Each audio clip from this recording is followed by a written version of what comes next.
Hi guys, so today I wanted to make a quick little video on the rewards, toys, balls, whatever you want to call them, that I use. People ask me about them all the time. So these are the Star Mark, they're the Durafoam Swing and Flings.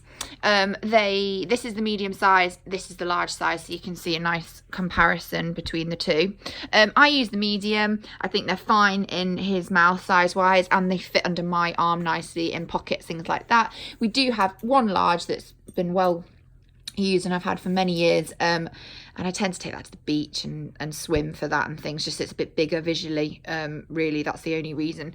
But day to day we train with these. So this is a pretty new one, you can see from the marks in it, that's probably been around a month.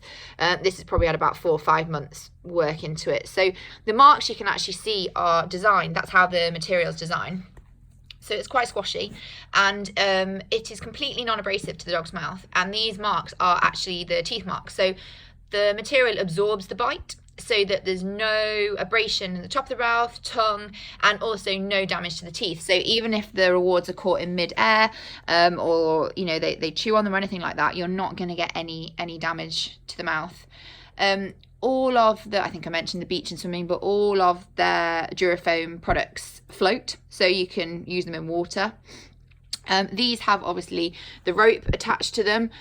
You can, which I quite like to do at times if I don't want the rope long, I'll tuck the knot through, it's very difficult with one hand, through the top so that you've got a loop, or you can leave it out. Great for even putting in pockets, putting on a belt loop, but also you can hold them up like that. So they are light, to be fair, for what they are. I'd say there's not much weight difference at all between the sizes. It's literally purely just the size. People ask me if it's indestructible. This is one of the questions I get. Well, in all honesty, I would say, I mean, what's indestructible, especially dealing with these kinds, you know, especially the Shepherds, the Mallees, but I think any dog can destroy absolutely anything. It doesn't have to be a toy. Yes, my sofa out there, Max, that didn't last very long, did it? It took about 2 hours to get through that, didn't it? Yeah. But my argument is as well, if you're using these for training, then they shouldn't really be carrying them around. They shouldn't have them as toys at home. You know, they should really want them. And my rule is if they drop one out training on the training field or any time, then it's yours. You pick it up. I mean, if they're willing to give it up that quickly, then it's yours. You can get these balls, and I sell them actually in both these sizes, without the rope on them. The advantages I like with having the rope on is I think it can up the prey drive in the dog. So ups that game, ups that, you know, you can swing them round, you can play tug, you can, you know, flap them across your body, all that kind of thing. And there's a lot more, you know, there's a lot more for the dog visually to look at and get excited by, kind of thing. I also have used them without the ropes on. So my old detection dog, my Springer Spaniel, my proactive dog, she was incredibly chewy and mouthy on a tennis ball, which is what we historically rewarded with. And I used one of these without the rope for her for reward work with the drug searching work, and that really worked for her. Her mouth improved no end after that. People ask me as well, especially when you watch my training videos, why I have two. So I will always train with these two, actually, with 2 balls, and there's a couple of reasons. One, because I always like to have something for the dog to come back to, and this is mainly driven from competition work.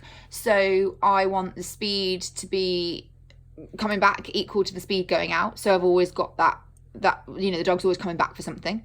This also helps, even if it's not competition work, with dogs that will come halfway back, sit off from you, not want to drop the ball. You know, if you've got another one, you've got a reason for them to come in close, come back quickly, and it's an exchange, if you like. People also ask me, having seen my videos, why do I reward, especially with things like the sendaways and the long fast work, why do I reward between my legs? Well, that is so that the dog never believes, obviously in competition we can't reward when you're actually competing, but we want the dog to come in hard and fast and quickly and right up in front of you without touching you.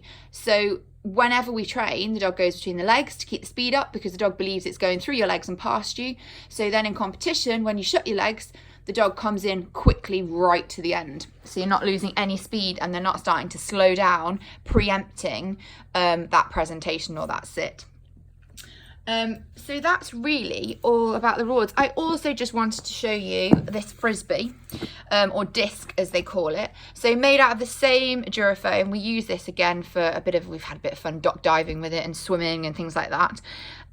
Again, same material, doesn't have the lip on the bottom that some of the awful plastic frisbees have, and I've heard horror stories about dogs getting them stuck in teeth and things.